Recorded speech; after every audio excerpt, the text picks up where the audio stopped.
현행법에 위반될 소지가 있어 최고위원회에 형사 고발을 건의하는 바입니다.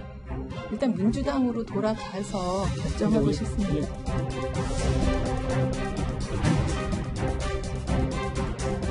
지난 20대 총선 당시에 비례대표 후보였기 때문에 어떤 다른 조력자가 있었다는 이야기는 아직 듣지 못했습니다.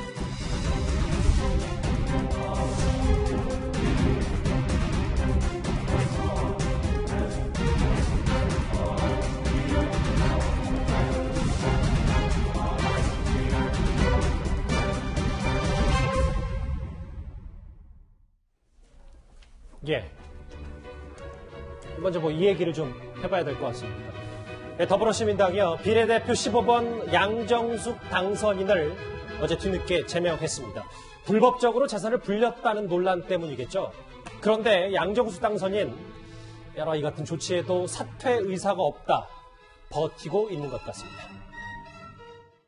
제명을 의결합니다. 또한 허위 자료 제출 의혹, 검증 기만 사항, 세금 탈루를 위한 명의 신탁 의혹권은 현행법에 위반될 소지가 있어 최고위원회에 형사 고발을 건의하는 바입니다. 저는 일단은 제가 민주당 출신이니까 민주당하고 합당하는 게 한 보름 정도 후면 합당할 것 같으니까요. 일단 민주당으로 돌아가서 거기서 좀 의논해서 그걸 결정하고 싶습니다. 장현철 평론가님, 먼저 논란의 중심에 서 있는 양정수 당선인 먼저 집중을 해보면 본인 대법 판결까지 갈겠다, 사퇴할, 물러날 의견이 뜻이 없다라는 걸 분명히 하는 것 같은데요. 그러니까 사실 더불어 시민당 윤리위원회에서 소명하고 나오는 길에 기자들이 이런 질문했어요. 민주당 판단을 받겠다는데 그럼 민주당에서 물러나라고 한다면 어쩔 것이냐. 그러면 내가 사퇴할 수도 있는 것처럼 말하긴 했습니다. 근데 오늘 민주당 대변인 명의의 성명이 나왔어요. 의혹이 해소된 게 없다. 본인이 직접 사퇴하는 게 가장 올바른 길이다. 그런데 제가 봤을 때 양정숙 당선인이 민주당에서 이런 발언이 나와도 사퇴를 순순히 할 가능성 현재까지로는 대단히 낮아 보이고요. 이걸 이제 더불어시민당에서 고발까지 윤리위원회에서 최고위에 의견을 했는데 실제로 더불어시민당이나 더불어민주당에서 형사고발 절차까지 밟을 것이냐 아직은 확정이 안 된 것이고 고발을 한다 하더라도 이것이 대법원까지 가려면 시간이 꽤 걸리지 않겠습니까? 그 걸리는 시간 동안 국회의원으로서의 지위와 대우를 다 누릴 수 있습니다. 그리고 이게 과연 공직선거법상 이 의원직 상실에 해당하는지에 대해서도 법적으로 유무죄와 무관하게 형량을 통해서 다퉈야 되는 부분이고 본인이 또 법조인 출신이기 때문에 최대한 의원직을 유지하는 방향으로 이미 마음을 굳힌 것이 아닌가. 그게 아니라면 시민당이 사실 더불어민주당과 따로 떼어져서 생각할 수 있는 정당이 아니지 않습니까? 네. 시민당 차원에서 형사고발 검토라는 극약 처방까지 내렸으면 본인이 물러나야 되는 게 맞거든요. 지금의 기조, 이 흐름으로 봤을 때는 민주당에서까지 제명이나 이런 걸 하고 사퇴 권고를 한다고 해도 끝까지 버티면서 21대 총선에 국회의원직을 유지하려 할 가능성이 대단히 높아 보이고요. 그 책임, 당연히 더불어시민당과 더불어민주당이 국민들에게 함께 져야 되는 것이겠죠. 일각에서는 너무 심지가 굳은 거 아니냐라는 비판까지 있었어요. 김태현 변호사님. 네. 그러면서도 난 민주당 출신이다라는 얘기를 했어요. 그 일종의 핑퐁이잖아요. 그러니까 시민당에서는 그렇게 했어도 민주당에서 건너가기 때문에 민주당에 대한 조치를 좀 기다려본다는 건데 글쎄 모르겠습니다. 민주당에서 어떻게 조치할지 모르겠지만 예. 어찌됐건 간에 문제는 시민당이든 민주당이든 이 문제를 총선 전에 알았다는 건 아니겠어요. 총선 전에 몰랐다고 하면 왜 부실검증했어라는 부실검증에 문제를 제기할 수 있어도 크게 이제 비판할 여지는 없는 거고 무능력의 문제니까. 그런데 이건 알고도 조치를 하지 않았다. 어제 며칠 전에 그 더불어시민당의 저 대변인 얘기를 보니까 본인들이 그 전에 알고 사퇴를 권고했는데도 따르지 않았다라고 얘기를 합니다. 그럼 제명하는 거 하면 되는 거 아니겠습니까? 그때 당원 당규대로 정리를 하면 총선 전에 얘기입니다만 미래통합당 같은 경우에는 김대호 후보 결국 제명했습니다. 그리고 차명진 후보도 처음엔 제명하지 못했지만 나중에 제명을 했어요. 물론 이제 그 법원에서 다시 이제 그게 무효가 되긴 했지만 어찌됐건 간에. 그러니까 그 전에 문제가 발생하면 언제든지 후보자 시절에도 제명할 수 있는 그런 조치들이 있거든요, 절차가. 근데 그걸 하지 않았다. 당사자가 응하지 않아서. 라는 말에 쉽게 납득이 안 되는 거죠. 자, 그렇다면 양정숙 당선인의 이 수사관 부동산 의혹 대체 무엇이 문제인지부터 그의 목소리로 자세히 짚어보겠습니다. 동생이 증여세 낸 부분하고요, 상속세 낸 부분에 대해서는 다 소명을 했고요. 제가 의도한 바는 아니지만 죄송스럽게 생각하고 부동산 가액 상승분에 대해서는 좋은 취지로 가계부채 해결이나 헤비타트 등 좋은 취지로 쓰도록 하겠습니다.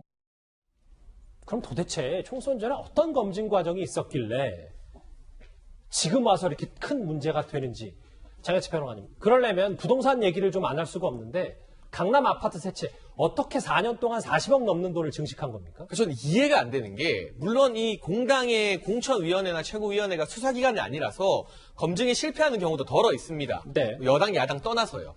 명의신탁 문제라거나 상속세 탈루 의혹 같은 경우는 못 잡을 수 있다고도 쳐요. 근데 잡고 사퇴 공고했으니까 더 문제인 셈인데, 그런데 최소한 강남에 아파트 세 채 있고 건물까지 2개 더 있는 후보를, 그리고 4년 동안 공식적인 재산 증식액이 40억이 넘는 후보를 어떻게 국민의 대표로 선정하려 했는가.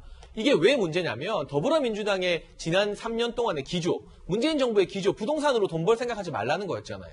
부동산 투기하지 말라는 거였고, 그리고 더불어민주당이 이번에 공천받은 후보들에게는 예외 없이 1주택 원칙이 적용됐습니다. 1주택 이상이게 되면 2년 안에 팔라는 서약서까지 다 받았어요.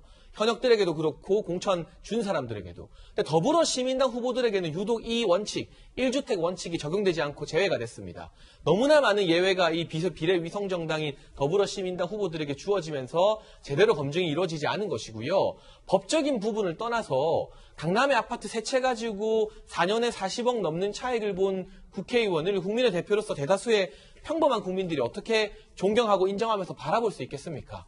이 정무적 판단을 진즉 최고위나 공심위에서 했었어야 되는 부분인데, 그러한 정무적 결단을 내리지 못한 것만으로도 저는 이 법적인 탈루 문제라던가 허위 검증 문제를 떠나서 이 더불어민주당과 더불어시민당 지도부가 국민 앞에 사과해야 될 일이라고 생각합니다. 또 하나 비판을 받는 점이, 김주옥 교수님, 말맞추기, 동생과 말맞추기 이런 논란도 있긴 합니다만, 그것보다 인권 변호사를 표방했던 비례대표 15번 양정숙 당선이기에 비판의 더 수위가 높은 것도 같습니다. 네, 과정을 다 아시지만 비상임 인권위원을 하고 있다가 40일 만에 그만두고 이제 비례에 했는데요. 이런 상황들을 보게 되면 국회의원을 엄청 하고 싶어 하셨던 것 같아요. 그러니 지금 상황에도 마찬가지지만 앞으로 저분이 사퇴하실 생각이 별로 없을 것 같아요. 지금 상황은 제가 볼 때 소나기를 좀 피하고 싶겠다는 생각이 드는 것 같은데, 네. 제가 볼 때 민주당에서 이 문제를 이렇게 넘어가게 되면 엄청난 내상이 있을 것입니다. 말씀하신 것처럼 비상임 인권위원도 민주당에서 추천을 한 몫이었었고, 민주당이 공천해가지고 시민당으로 보낸 거예요. 검증이 안 했다는 거 이미 확인된 거죠. 이제 그 다음에 또 비례위성정당 만들어가지고 그쪽으로 조수적으로 넘기다 보니까 이런 문제가 발생한 측면들이 분명히 있습니다.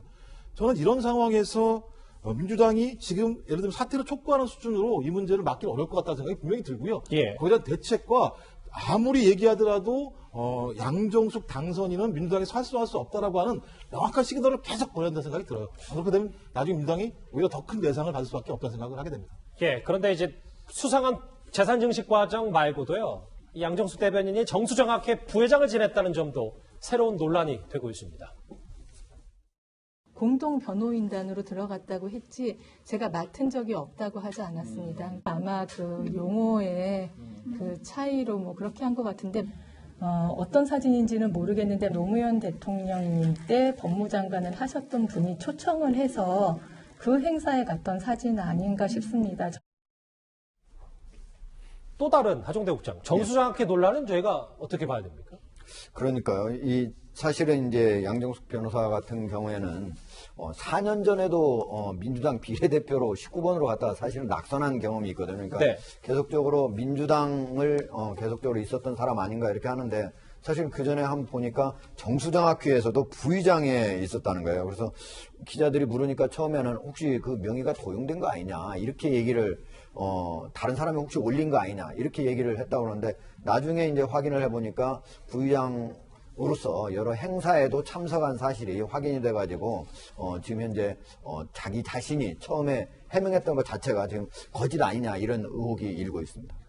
자, 이렇게 양정숙 당선인을 둘러싼 여러 의혹들이 커지자 오늘 결국 민주당도 고개를 숙였습니다.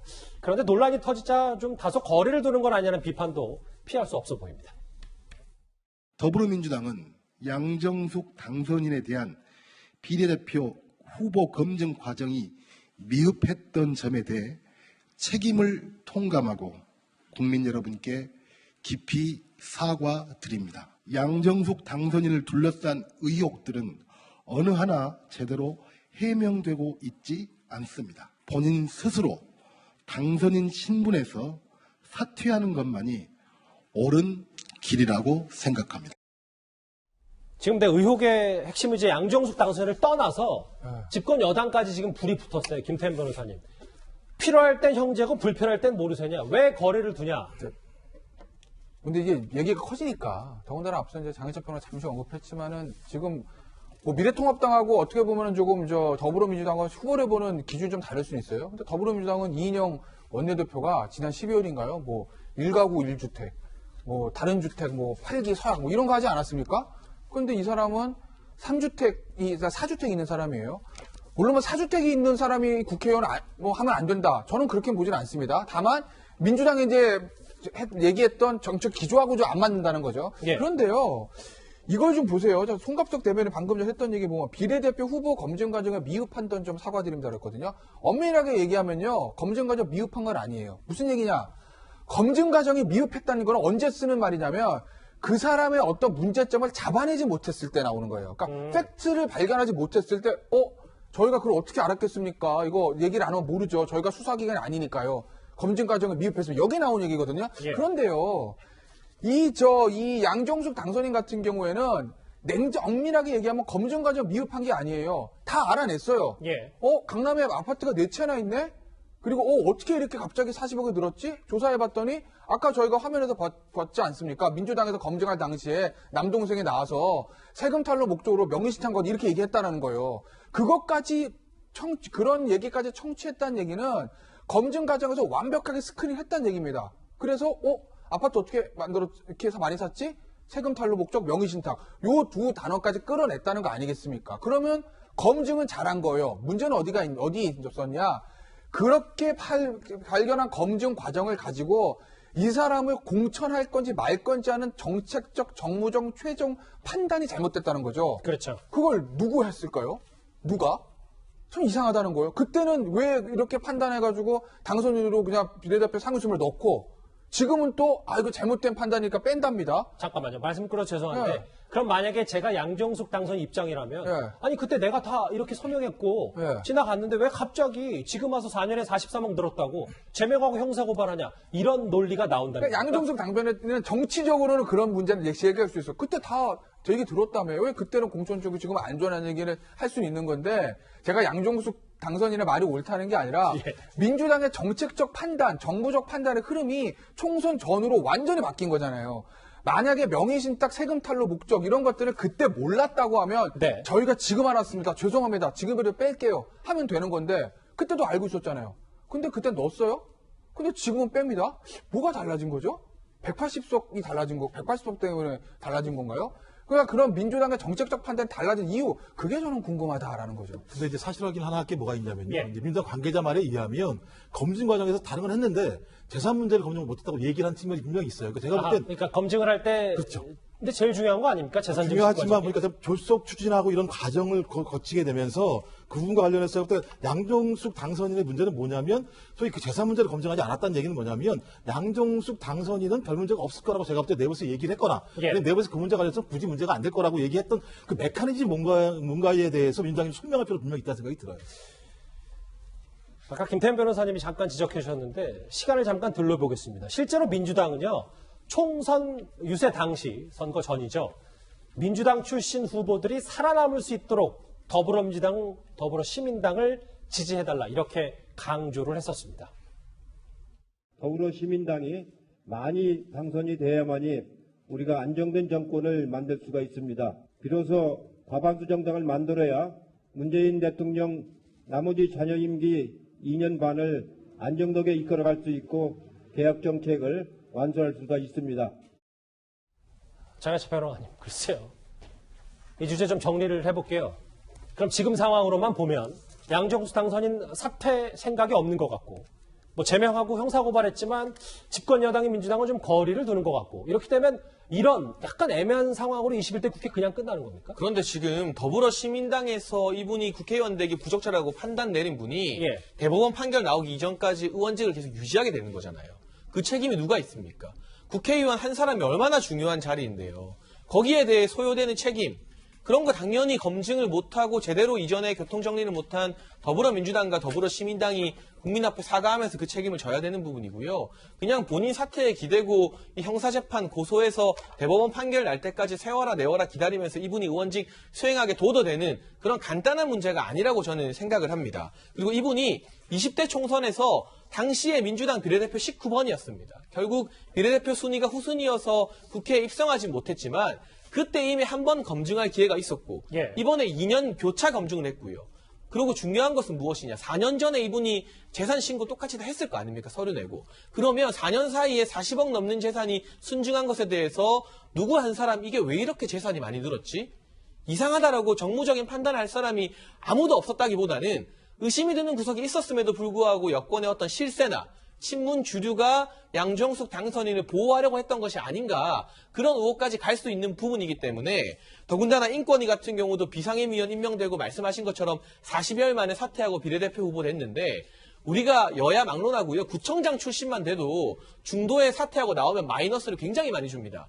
이런 이해 안 되는 일들이 거듭 양 당선인에게만 일어났다는 건 실세의 개입, 주류의 보호가 있었던 것이 아닌가 하는 합리적인 의심을 할 수밖에 없는 대목입니다. 연휴를 앞둔 여의도 정치권 최대 이슈 양정숙 당선인 얘기 짚어봤습니다. 다음 주제, 그런데 좀 묘하게 이어지는 주제입니다.